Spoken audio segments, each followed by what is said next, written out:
What's going on, everybody? Welcome to the Gin College Podcast. I'm your host, John J. II, alongside our college football analyst slash expert, Sam Vitale. Sam, how you doing, buddy? Hey, I'm doing well, John. Good to be here, man. Hey, man, I'm glad to have you here, and it's the perfect time of year right now. I mean, we're talking, and I'm not really a big. I was talking to Robert last night. I'm not a big preseason NFL guy. I really could care less about it. But what I think that I think the NFL should adopt is abolishing the preseason. I don't think they'll do it.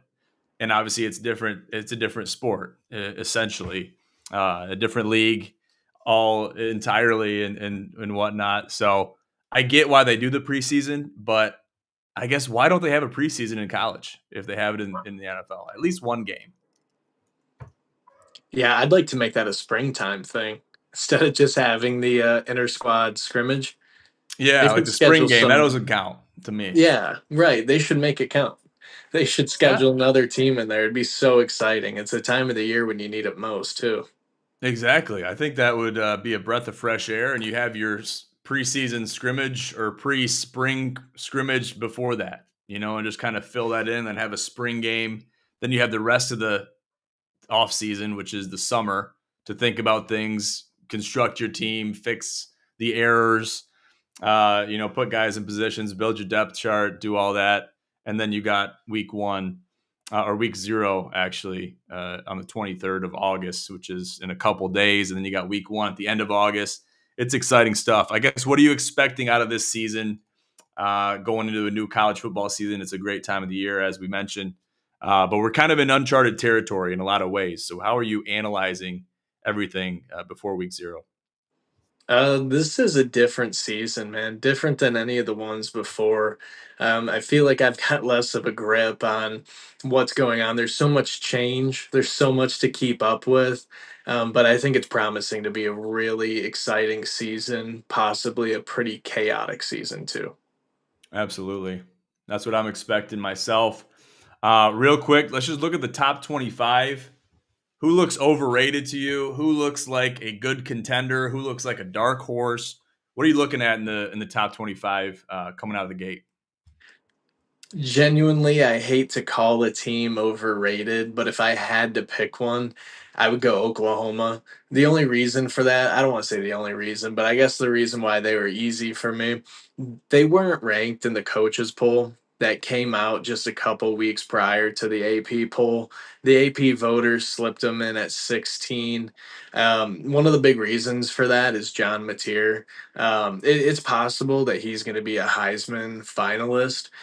He's definitely a Heisman candidate right now. I think you can get him at plus 2,500. Maybe it's less than that now. I don't know. Josh Pate bet on it on Sunday night, and I'm sure he moved the line. Um, but they don't. I just don't know how you get from unranked to 16 off of a 6-7 season. You got Brent Venables on the hot seat. You don't find your way to the hot seat by winning games that you should win and being one of the better teams in your conference. I understand in the SEC it's hard. As a Michigan fan, I'm going to look really silly come week two if we go there and we get beat. And I just called them overrated, but really that's just how I see it. John Mateer could prove me wrong. Yeah, absolutely. I mean, I think that's just kind of surprising that whether it's the AP or whoever it is making that call, it's kind of a bold call going into week zero, essentially. Just putting rankings up there, I think is kind of asinine, especially if you're not basing it off of, and you can't base it off of last season entirely. But you look at season standings, you look at strength of schedule, things like that. But going into the gate, it's hard to look at that stuff and put a number next to it, especially when you're looking at the Oklahoma Sooners and Brett Venables. He should have been on the hot seat last year. They go 6-7, and they put him at 16 in the AP polls. So make that make sense. It doesn't make sense to me. And there's a lot of things going on coaching wise. We mentioned Bill Belichick and kind of poke some fun at it, playing the TCU Horned Frogs. And what are you expecting in that game? I guess you gave me a proposition. What are you expecting in that game? I don't know what to expect because I have no clue what Bill Belichick is going to bring to college football. I don't think any of us do right now. Obviously, player development should be through the roof there at UNC, but not in the short year that he's been there. So they're bringing in a real team to play them. A lot of people don't seem to understand who TCU is. They were just playing for a national championship a couple of years ago and reloading ever since. TCU, I think right now is a 3-point favorite in that game. If it's still anywhere near that by kickoff, I'm putting the house on them. If I can tease it back, I will. I don't know. I think Bill Belichick could take care of business and show us that he's got a real program there that he's building. Or I think TCU might walk out of here with a 3 touchdown win. Yeah, I think either one is possible. Obviously, you'd like to put your chips in the camp of Bill Belichick having the prowess of being around football forever and having the run he had in New England and things like that. But they don't always translate going into college because it's exactly like I said in the beginning. It's a completely different sport compared to NFL to college. It's kind of apples to oranges in a lot of ways. And I don't really know where his head's at. Seeing him do yoga on the beach, he's got this 22-year-old girlfriend, which seems like she's calling the shots. So I thought this guy was the man. He's making me second guess that a little bit, and it's kind of concerning. It's kind of concerning because you got to run the UNC Tar Heels, and you're expected to be hold the fort down over there, and you're this big shot coach that's now coaching in college and kind of took a couple years off and kicked his feet up a little bit, put his feet in the sand, and now he's trying to come back and coach some football. So I mean, can you take a couple years off and come back and be your best? I don't know. I don't think so. I got one for you, John. If Jonathan Smith retired today, who would you rather replace him there for the Spartans? Bill Belichick or Deion Sanders? Oh man, that's a tough question. That's a Uh, debate nobody would have thought twice about just a couple years ago. I know.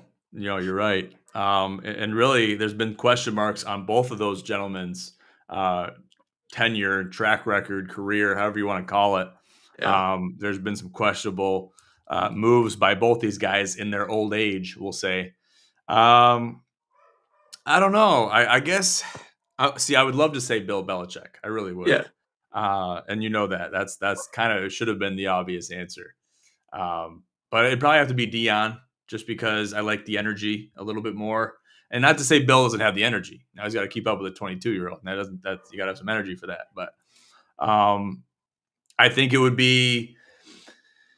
I think he has a little bit more college IQ. He's more in tune with the college scene and how things work and how dynamics work, drawing up schemes, things like that. Just because it's more fresh in his mind. Not to say he's really done a hell of a lot over at Colorado, but I just think he knows the college game a little bit more. He's closer to the college game. So I'd have to go with Dion. But we'll have to see. We'll have to see after this TCU game. I might be switching my answer over to Bill. So I'll have to wait and We'll see. see. Talk to me about this Big Ten 2018 proposal. Um, this had me intrigued. I want to know what you talked about because we've had some conversations about the college football playoff and things like that. Talk to me about this 2018 proposal. Yeah, it's kind of crazy. I'm surprised. I'm surprised that the Big Ten was the one to take this forward. I don't know. Maybe when Tony Petitti and Craig Sankey, the SEC commissioner, get together. Maybe they take turns picking who gets the first draft pick of stuff they're going to propose to the rest of college football. Like the SEC today just announced they're going to 9 conference games starting next year, so that's a pretty big deal. They got to do the nice announcement, and then the Big Ten goes over here and wants to expand the playoffs yet again. I think a lot of people forget, and I think this was intentional, that we had been when I say we, I mean the Big Ten had Yeah. been vouching for the 16-team playoff the moment that the 12-team playoff got voted in. So what I think this 28 team expansion proposal idea is just to make everybody warm up to the idea of the 16-team playoff because it sounds a lot better once you've been threatened by 28 teams. It's like when I ask my wife what she wants for dinner, and I say, "Well, I think I want to go to the Mexican place in town." And she says, "I don't know about that one." And I say, "Okay, well, how about Taco Bell?" And she goes, "You know, the Mexican place in town, the family-owned joint that you just brought up, that sounds pretty good. Let's try that." It's one of those methods right there. Yeah, I like how you put it. It's a bluff to make people feel better. Yeah, It's kind of a watering down a bad situation by throwing an extreme situation out there. And now these opinions that were once extreme, now they don't seem as bad. They seem like, well, I'd much rather have that than that. yeah. So let's do that. And at one time the 12 team was that in that position, and look where we're at now. So it begs the question: where does it go from here? Where does it end? And how many teams is too many? You've voiced your concerns about the current state of affairs when it comes to the 12 team format. I guess what's your ideal situation when it comes to a playoff model? I'll give you the short answer than the long answer. The short answer is not my ideal. The short answer is 4 teams. 4 teams is plenty. Um, my ideal answer, the one that's impossible, would be honestly that it's open ended. So, like 2023, when Michigan won their natty, they and Washington were the only undefeated power conference champions. Skip the playoff. Just have those two play in the natty. And both of those teams beat their conference championship teams handily. And Washington was definitely an underdog for that game and their second win of the year against Oregon. It was crazy. But those were the two obvious best teams in the country. Make them play each other for the Natty. Or this year, last year, Ohio State's Natty could have never happened if I had it my way because Oregon was the only undefeated power conference champion at 13-0, the only undefeated team at the end of the year. I say no playoffs, give it to them. I mean, actually, the NCAA does award them a natty for last season. I mean, they don't claim it over in Oregon, but Really? So, like, yeah, statistically, they by rule or by formality, they're awarded that. yeah, Interesting. yeah. And It's kind of crazy how they do that. The NCAA gives out. Well, you just saw it earlier this week. Auburn just claimed 4 more national titles, all from like 60 plus years ago. And those were titles that the NCAA or the AP poll, it could be either, awarded the team, and the team didn't claim them. Like Nebraska, Michigan, Ohio State, they've got unclaimed natties for seasons where they had a loss. Like, I think those teams only claim national championships for seasons where they went undefeated, except for maybe this year's Ohio State team. so they just don't want to sound like a bitch, basically, and be like, "Oh yeah, we'll take it. Since you're giving it to us, we'll take it."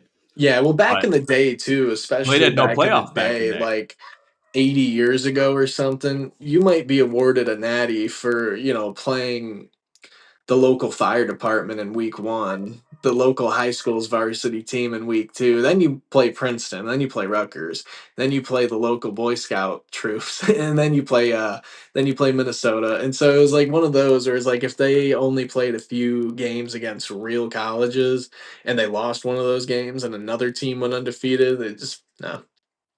Those guys had Interesting honor though. back then, I guess. Yeah. Uh, yeah, because especially looking back that far, I mean, I remember when the 4 team model came out, and then before that was just a BCS championship game. It seems like what you're saying is kind of go back to that a little bit. Give us Yeah, I the mean, give us I the like top two. I like a playoff as much as the next guy. I really do, but oh man, this is such a Pandora's box here. When you talk about the playoff, what's the criteria? Is it the best teams or the most deserving teams? What is better and more deserving than the Big Ten champion going undefeated in Oregon? Like what is better than that? Like Yeah. I No, that is I don't have an answer how for is you. there better? How is there more deserving than that? But then here's the flip side of that coin. Couple years ago, it was the year Michigan won the Natty, 2023. Texas was favored to win the Big 12. This was their last year in the Big 12. And I think the second or third ranked team in the Big 12, or the third best odds to win the Big 12, was Oklahoma State. They started out that year, I believe, getting beat by South Dakota State at home. They lost a couple of conference games and were basically completely out of contention. Everybody wrote them off and said, "How did we miss so badly on Oklahoma State as possibly being the third best team in the Big 12?" Well, by the end of the season, Oklahoma State's playing Texas in the Big 12 championship. They turn it around. I think they ended with 2 losses that year. So is that not a great team? Aren't they deserving of another shot or a playoff spot for how good of a turnaround they had? Like, that's the thing. There's no clear criteria for this.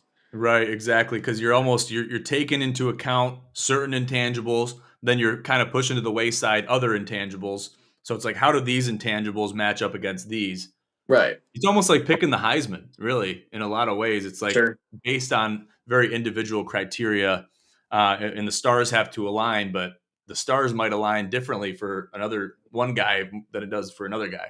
Yeah. And then they happen to go with the one guy instead of the other guy. So it's a very interesting situation where I think with the expansion of so many of these conferences and the development of what I call super conferences in the SEC and Big Ten mostly, is it really makes those criteria even harder to make solidified and set in stone and clear cut because there's so much more going on, and now it takes so much more to win a conference, whether it be the SEC or the Big Ten. And it's still hard to win the Big 12, and the Pac-12 is still hanging on by a thread supposedly. And then you got the Mountain West, and you got some sub conferences too, where then it's like, how do they fit in, especially in a 16 or God knows a 28 team. So there's a lot of criteria there, and I think it's nothing short of a Pandora's box that we could sit here and talk for hours about different hypotheticals and theories and things like that. And I'm sure these guys are having these conversations, but they got to get to a point where they're just like, screw it, let's just do this. Let's do this. Okay, we're gonna get some shit for it no matter what, but let's just do this, and be it as it may. So I don't know. There's no rhyme or reason to it. And there's Yeah. no reason to try to figure it out because I don't see it really fixing itself anytime soon with how Yeah. diverse or how non-diverse the conference model has been. Yeah. And that being said too, I'm not even saying that I think in a perfect world they would be fluid with how the playoffs work depending on how the season goes. Like I said, to go back to that, if there was only 4 undefeated teams at the end of the year and they were all Power 4 conference champions, then what I'm saying is in my world, they should shrink the playoff down to 4 teams and only include those conference champions, the only 4 undefeated teams. That'll Right. never happen, and I'm not saying that is a perfect world, and I'm not even saying that I would vouch for it if I had my hands on the wheels, because of course these guys gotta make money, and there's never been such thing as a fluid and variable playoff in the history of sports, like, that's just not a thing. Right. What I think is interesting too is how the seeding in the college football playoff does not directly correlate with the AP poll. Um, Yeah, right. and that's interesting in and of itself because Well, yeah, it come begs the question. November, the Yeah. AP poll for basically goes extinct, and it's Yeah. all college football playoff rankings. That's crazy though. Yeah, well, that's the one thing that people don't seem to appreciate too much about football when they first learn about these things. College football's weird, man. College football is just a weird game, weird rules, weird antics, all of it. It's quirky. It's part Yeah, of it why is we love it. quirky. I guess the quicker we begin to just adapt and live with it and be like, but you know what? We're analytical people. We like to dissect how things work, figure out how the sausage is made. So it's hard for us to just be like, oh, that's how it is. All right, let's just live with it. Yeah, Um, and I feel like that's difficult for a lot of people to sit with, but we really have no choice but to sit with it and kind of just say, "Oh, okay, well, we got a new season here, so football is back." So we forget about it, and it is what it is. So let's just look at the Big Ten. Let's move forward a little bit. Who looks good in the Big Ten? Who is a dark horse? Who is maybe overrated, who's underrated, essentially a dark horse. And how do you see the numbers falling once we get towards the back end of conference play? I think the Big Ten still has the same key players as they've had the last couple of years. I mean, obviously, we had new key players in the Pac 12 who came over, but the usual suspects, I suppose. Right now, I've got it as Penn State 1, Ohio State 2, Oregon 3. And then the rest of the next, I don't know, 5 teams are pretty tight from there: Indiana, Illinois, USC, Michigan. Um, Maybe Wisconsin. I don't know. They could win only 4 games this year. Who could say? But again, the usual suspects in the Big Ten. Um, I don't know. I have a really hard time with Ohio State. They're in the same place that Michigan was after they won their natty, though it's consensus they have the two best players in college football, Jeremiah Smith and Caleb Downs. Michigan was kind of that way too. Um, it's part of the reason I love Penn State. I think Penn State is built just like Michigan was in 23 and just like Ohio State was in 24, as far as the continuity with the coaching staff, as far as the continuity with leaders on the team, the ability to reload in basically every position group rather than having to rebuild. Um, and then there's always new things. There's always like one new piece in there. For Penn State this year, it's probably the best new piece that you could have. It's Jim Knowles, the best defensive coordinator in college football over the last couple of years. He's a Pennsylvania native. He was a Penn State guy growing up, and kind of got screwed over by the Buckeyes, and now he's there in Happy Valley. But I think that's a big key for Penn State. You've got Drew Aller back for his last year. They still got their running back game. Their linebacker core is still nuts. And then you got James Franklin, and James Franklin is now being talked about the way Ryan Day was talked about last year. And that was, he's good and all, wins the games that he's supposed to, but he can't win the big games.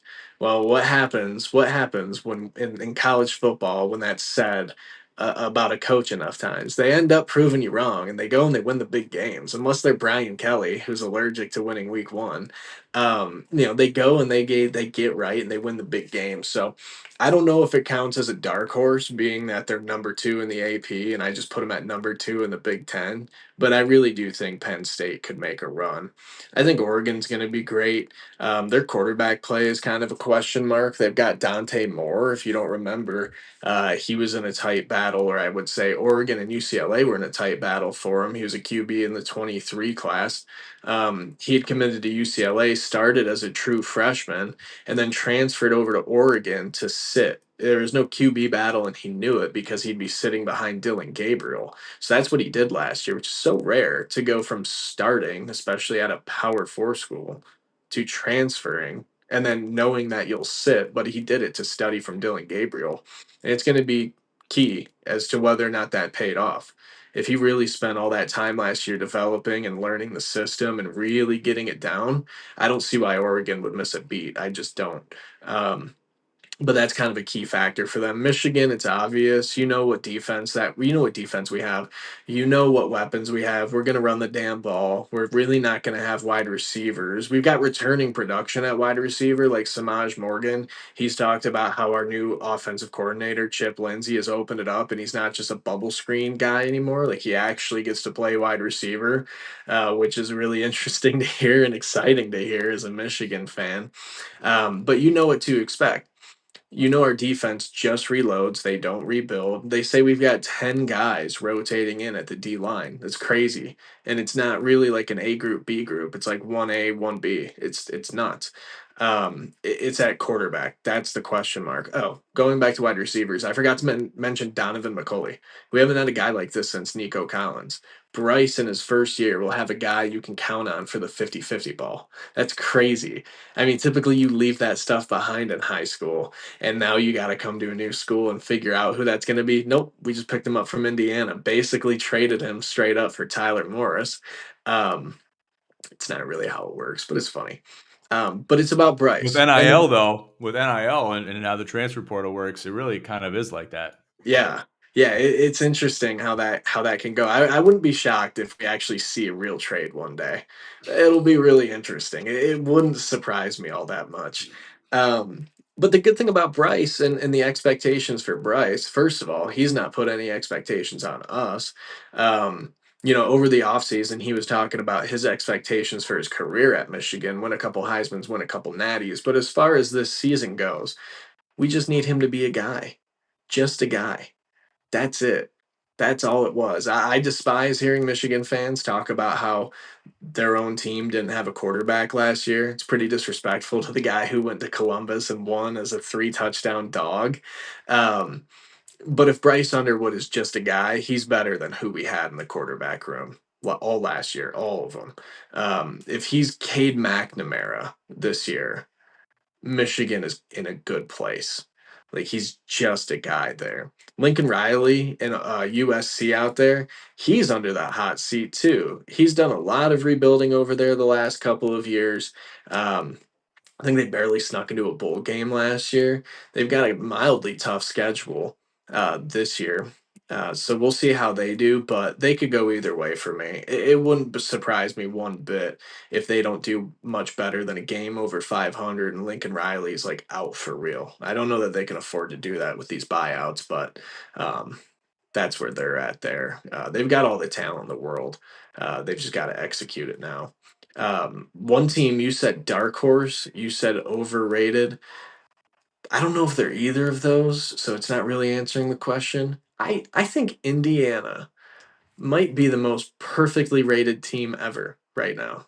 The AP has them at number 20. Indiana plays 3 ranked teams this year.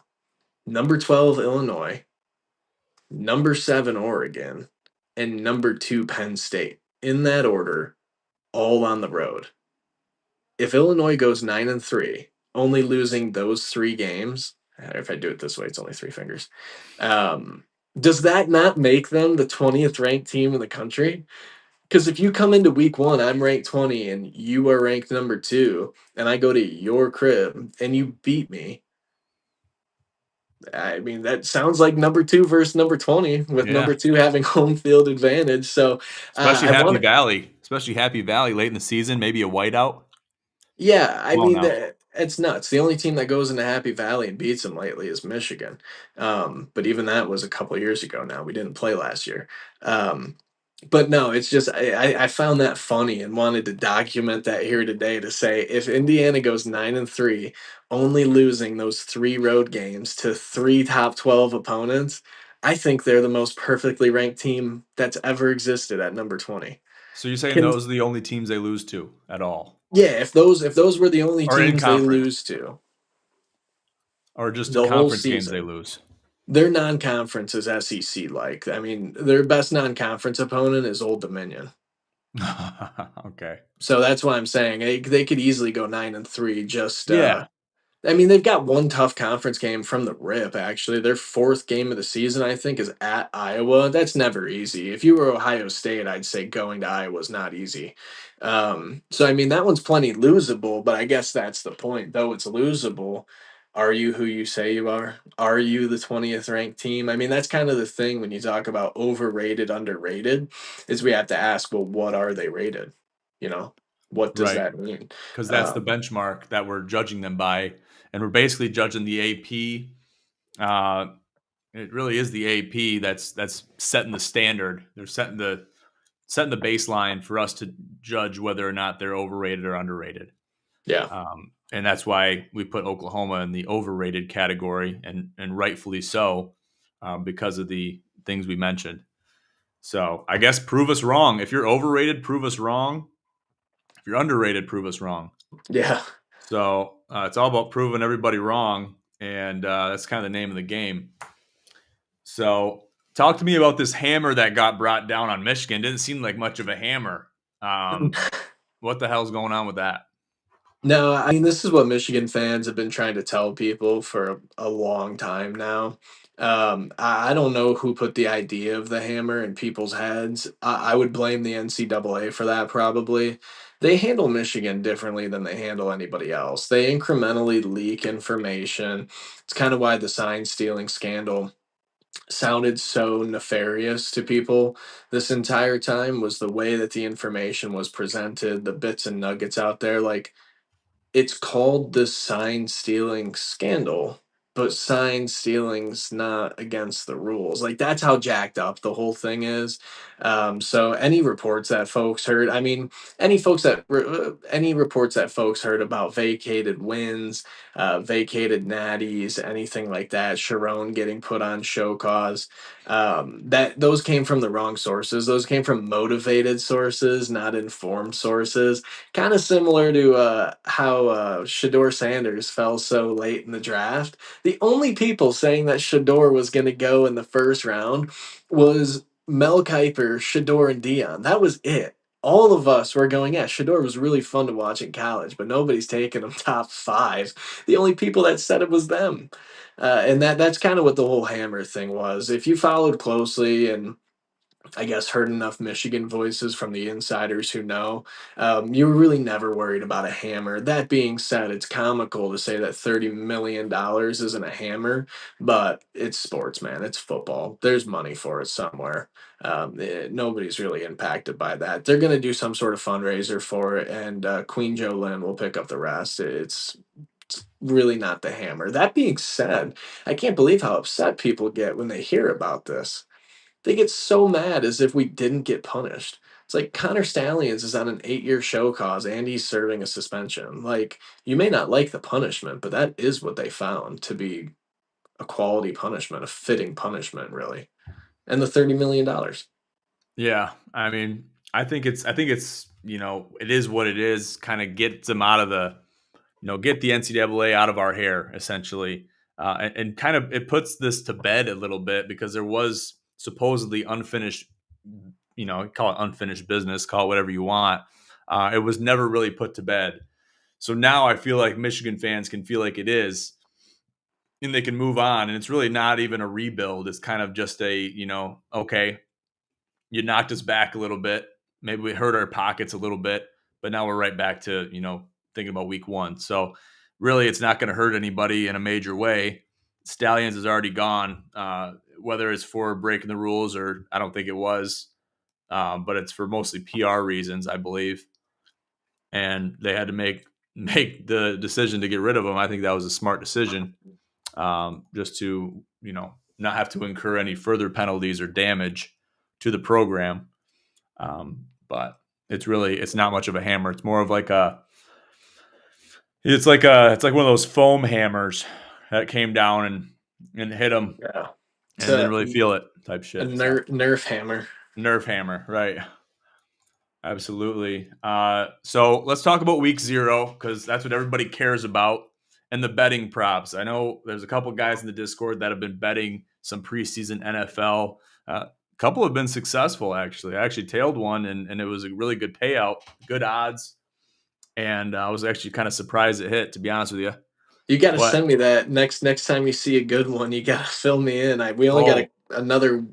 This is the last weekend, isn't it, for preseason? I think so, yeah. But the Yeah. thing is, it's kind of the odds are inflated because you really don't know what's going to happen. They throw some Right. crazy odds on these, mostly the team props. Yeah.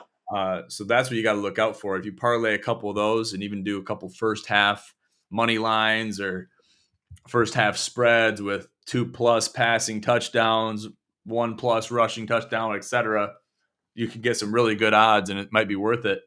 You can get plus 6,000 for 3 legs, which is actually what we got in a cash. So, what are we looking for in week 0? K State versus Iowa State. Obviously, that's the first game. So people are gonna be betting on it. People are gonna be looking for props in that game to bet on. Yeah. What are you looking at in that game? I've learned the hard way to only take prop bets really for these week 0 games, or at least the big week 0 game. I mean, there's always like 4 week 0 games, but the big one, the marquee matchup, Northwestern, Nebraska did not go how we all thought it was, or how we all thought it'd go a few years back. I know a lot of people lost a lot of money thinking Nebraska was a sure thing to cover maybe a touchdown, and then Northwestern Northwestern pulled out the victory over there in Ireland. And then last year, um, you had actually 2 years ago, you had Navy and Notre Dame. Notre Dame was a 20-point favorite. They won that thing by 40 some. That was crazy. Oh, I got remember screwed that. out on a prop bet that FanDuel had suggested me. It was, some rushing yards, some passing touchdowns, and then Notre Dame's wide receiver, or sorry, tight end, to score. No, sorry, to get more than like 23 receiving yards or something like that. So I took it. The odds were amazing. This dude didn't get one target the whole game. This is the fattest, shortest tight end I've ever seen in my life. I was like, FanDuel knew exactly who he was and knew I wouldn't look him up first. So I don't take suggested props anymore. Um, and Yeah, then last I've year you never had won a Florida State, single Georgia one. Tech. And Florida State was supposed to handle Georgia Tech, and they did no such thing. But I don't really think that was. I don't really think that was Florida State's fault as much as I think Georgia Tech was just super underrated. And they got a lot of key players back this year. But so for this matchup, going back to my rule, I've got a prop bet in for this one, just a little $5 that FanDuel gave me. I think I'm gonna get a massive boost or something on it. Um, but I've got each quarterback. I've got their overs on tees passing yards. I teased them down, so it's like 200 each that they got to throw for over. And then I got both teams running backs scoring a touchdown. So that one's going to pay pretty well. I think I got 5 on it. It's going to pay out like 70 if it hits. But that's Oh, about okay. all I've got for week 0. I miss football so much. I don't even really need to bet on it to make it interesting. $5 will do it. Hey, that's a smart philosophy. I love that. I'm going to carry that into week 0 with you. And I think that's a smart way to look at week 0 because here's the thing, and it's perfectly translatable into NFL. Hopefully, all these betters, a lot of guys are in our GSN community and Discord losing their asses on preseason football. Jeez. Learn your lesson before week 0 because it's like you don't want to bet and blow your entire wad in Oh, preseason football or week 0. You don't want yeah. to do it. You can't do it Yeah. because you really don't know, and you might see some inflated odds and whatnot, but it's not worth it. It's all bait. It's just like those suggested bets that you're talking about. I've seen them before. I Yeah. bet on them before, and I don't think I've ever won one, a single one. I've never won a single one. Uh, No. so don't take the bait and kind of enjoy the football for the football, at least in week 0. Get a feel for things and make calculated decisions. And I love the prop bets. I love teasing down over unders when it comes to passing yards, rushing yards for running backs, etc. And that's kind of the name of the game. If you can parlay a couple of those, get a plus of 1,000 with 4 legs, you're sitting pretty good and you're feeling good about it. So um, I respect that decision and I like that philosophy going into it. So Yeah, we'll see how it pays off. yeah, I'm looking forward to it too. Talk to me about this UNLV game. This one's exciting as a Michigan fan. You've got Alex Orji transferred to UNLV after last season, and well, this could be exciting for any fan, but maybe Florida fans. Well, maybe Florida fans don't like this, but Dan Mullen is the head coach of the UNLV Rebels. Not a lot of people know that. They're going to be expecting to see him as an analyst on ESPN talking about football. No, he's there in Las Vegas and I think he's gonna bring that program to another level. I'm not saying they'll win a playoff game or anything. Actually, if I could make a bet that no G5 team would ever win a playoff game, I would take that bet. But I think he's going to have a good showing at UNLV, whether that's for the next couple years, 5 years. But I think he'll get back into a power program based off of what he does at UNLV. So I'm excited for him. But it would just be cool to see Alex Orji win the UNLV job. Dan Mullen already came out and said that Orji and the transfer quarterback from Virginia, I forget his name, but he transferred in at the same time Orji did. They're both going to take snaps in week 1 or week 0. And they'll kind of do their QB battle on the field during an actual game. Pretty similar stuff has happened at Michigan in the past, but just from my perspective, Alex Orji means a lot. He was a huge reason why we had the success that we did in 2023. and actually and beyond. So both times that we beat Bama in 2024, the calendar year, Alex Orji's running scout QB, doing the most perfect impression of Jalen Milrow. And I mean that. Like, not everybody can simulate Jalen Milrow. It's like if you were in a fight camp and you got Khabib coming up. Well, nobody in your camp can wrestle as well as Khabib. How are you going to train for it? It's like that. And Alex Orji has such a similar build and skill set to Jalen Milrow. It's just, Jalen Milrow's got like 90 some percent accuracy and 90 some power. Alex Orji's got the 90 some power, but the accuracy is just down. But either way, he was huge. He was huge. He'll always be Michigan, man. We love him. We love him in Ann Arbor and the surrounding Michigan suburbs. Yeah, he definitely tugged at the heartstrings of Michigan fans everywhere, and he was very much a role player. He carried the baton well while he was at Michigan. Maybe he didn't have any huge splashes per se, but he was a great role player, and he held the rope where he had to, and did what he had to do with what he was given situationally. So I can definitely see that, and that's kind of how it is. If a guy makes an impact at a school and then he goes somewhere, you want him to do well. Granted, the situation was better for the athlete and whatnot. Now, for college basketball, it's a little bit different, or even it could be the same for football too. You jump in the transfer portal. I think it happens more in basketball, where they could bring a program to their knees by just jumping in the portal and trying to go somewhere else to feel things Yeah. out. And that's one of my biggest gripes with the portal and NIL is Yeah. exactly that. And Greg Olson actually and Tom Brady had a lot of choice words to say about NIL. So we'll have to dive into that in another show. But I want to get your take on it eventually. But Yeah. the And last one we got, NIL, in short, NIL is great for a guy like Orgy. He's really yeah, great. He absolutely. deserves it. He was never going to start at Michigan after the season he just had, and he deserves to go start somewhere or at least get that shot.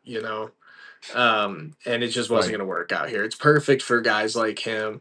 The reason why it sucks is for the guys who will just bounce around to take a check somewhere. They just move around for the bag. And like you said, we'll talk about that more in a different Hmm. episode. And I can tell you why that's such a poor decision for most of these guys. Yep. And those are the ones I'm talking about too. So last Yeah. one we got here is Kansas minus 12 and a half hosting Fresno State. Is this free money? Is there Yeah. any free money in week 0 or week 1 for that matter? Funny story. When I first saw the line, it was Fresno State minus 14, or sorry, Fresno State plus 14 and a half. And when I saw it, I said I would never touch that. But if I had to, I would take Fresno State to cover.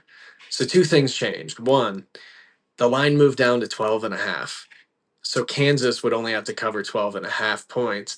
And I learned that they have Jalen Daniels back. I just assumed he was gone. I don't remember him getting drafted, but he's been there since like 2013 or something like that. Um, but that's a joke.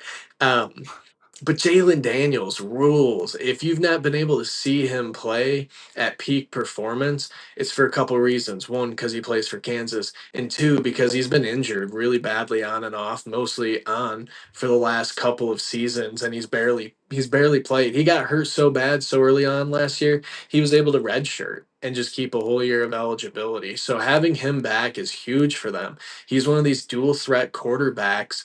Um, who's just got insane skills. He's able to be a field general and he's able to scramble for yards. He's an electric player. If he had been healthy all year last year and still had a year of eligibility, he'd probably be starting for a great program. He probably would have gotten paid 5 million to transfer. I mean, he go look up like his 2023 highlights. He rocks. Um, but so now that you know that, you can probably see why I changed my bet. I think Kansas minus 12 and a half now might actually be free money. And if you forgot, Fresno State's quarterback is a new quarterback this year. Their quarterback that they had last year's with Michigan now, which doesn't mean that they're, going to be a terrible team or anything. But Mikey Keen's a really experienced quarterback. He's been around so long. He was at UCF when Chip Lindsey was at UCF. It's a long time.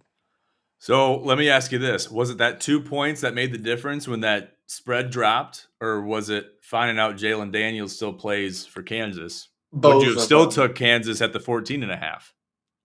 I don't know because I hate that number. I hate that number. I would never do that. Ideally, what I would do and what I have done already in not already in week one because I can't tease them, but I've got a lot of week one bets in. It's actually where the whole bankroll um, is in week one. If I have a bad week one, I'm not betting this year, it turns out.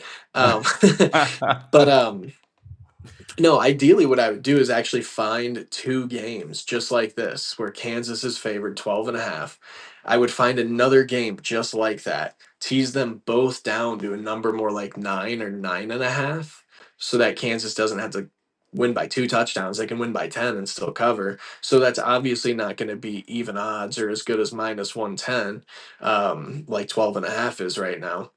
But when you tease them together, and you're sitting at something around like 150. So you can get two teams that were favored 12 and a half, bring them both down to minus 9, put them together in a parlay, put $100 on it, and come out with 250 at the end. Like that's a solid way to bet in my opinion. It's worked well for me. Just do a little tease. But so 14 and a half, I hate that number and I don't know if I would ever take it I ever. respect that. I hate it too because it's kind of it's in that deadly zone. I call it, it's just like minus 3.5, just like minus 7.5. And you just double that or almost double it, maybe a little more, a little less. Yeah. And you get 14.5. So it's basically two touchdowns. You do it in increments of touchdowns or field goals. Yeah. So it's just as bad as 10.5, just as bad as 7.5, just as bad as 3.5, 21.5, et cetera, so on Yeah. and so forth. You don't want to have to play with that kind of increment because more times than not, it's happened to me. It's happened to a lot of people. You're going to get your ass bit by that 0.5. Yeah, And you and don't the want that. reason for that, oftentimes you'll get bit in the ass by the half a point. But the other thing is that's just such a weird number. If you're up by 10 points and you've got the ball late in the game, you're trying to milk the clock, move the ball downfield, but really milk that clock. So if you get stuck on third down and you can kick a field goal, you're going to kick a field goal. And that doesn't make you cover. That brings you to 13. Or vice versa. If you're trying to maintain a lead, like a two touchdown lead, a two touchdown lead is nothing. If the other team really wants to win and there's only a minute left, they are trying to score a touchdown on you as soon as possible to bring the game to 7 points and then do an onside kick. Like, it's just a dangerous number. It's just like 14. It's everybody's still in the fight. It's not garbage time points or anything like that. Like, it's too risky. Yeah, when you put it that way and you kind of role play the game and do a super sim in your mind of how the game's going to play out, yeah, it's like you really got to get up so many points to have those insurance points early in the game where you're still hungry for points. Because if you're in the late in the game, you're just going to milk the clock or at the very least take a field goal to retain that lead. Yeah. And the only reason If you're going to you're score up a touchdown is if the other team's on your heels and they're scoring. Yeah, if you're up by 10 and there's 2 minutes left, I need you to score a touchdown, but you don't. And you're not going to try to. You're just going to try to get the clock to zero. It's a bad spot to be in. Yeah, totally respect that. That's good words to the wise for all you bettors out there that are blowing your wad on week 0. Yeah, hold Listen your up. wad, guys. Yeah, hold on to it. All right, that brings us to the end of the show, Sammy. Got any final words, final thoughts for the people going into week 0? I know we're all excited about college football starting back up. What do you got for the people? Oh, I'm just excited, man. I hope everybody else is excited as I am. Watch the games, don't watch the games, but you should watch the game. Throw $5 on it, don't. Who cares? But it's gonna be awesome. It's gonna be epic. And the good news is this is like the baby version. Next week we get the full size week one, and it's gonna be amazing. So if you miss week 0, don't feel too bad. Week one's amazing. They've got games starting on Thursday next week, and they got games on Sunday night. Well, one game on Sunday night next week and Monday night. We get like the perfect 2 weekends coming up here. Perfect weather and football, man. It's gonna be great. It's exciting stuff, man. I'm pumped. I'm jacked. I just got to get my hands on some smelling salts. And I told you that before Yeah. the show. So if you got a plug, anybody out there's got a plug for smelling salts. I know they're banned to be provided by NFL teams. We don't give a shit Right. about that. We're out here in Sure. the free market. We can get whatever the hell we want out here. I'll send you a link. So, okay. Awesome. I love it. Good deal, everybody. Make sure to check us out on our website, ginsportsnetwork.com. on IG at Gin Sports Network and at Gin College, and find me on Twitter/X at Gin Commish. And we'll talk more on there. I might talk some shit to you, but if you got soft skin, might as well just stay a hell off Twitter. But we'll leave it at that. Thank you guys so much for tuning in to the Gin College Podcast. I'm your host, as always, John J. II, alongside our college football expert, Sam Vitale. Have a great night.